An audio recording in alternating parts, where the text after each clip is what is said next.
dia, meus amigos. Viva a natureza. Gente, isso aqui é a planta borboletinha. Quando ela tá fechada, ela é assim. Aí depois ela vai ficar assim.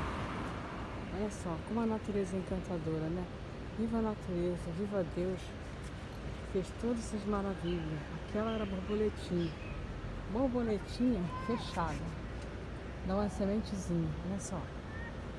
Viva essa planta e viva Deus que fez todas essas maravilhas para a gente poder apreciar. E eu estou sempre botando ela aqui no canal.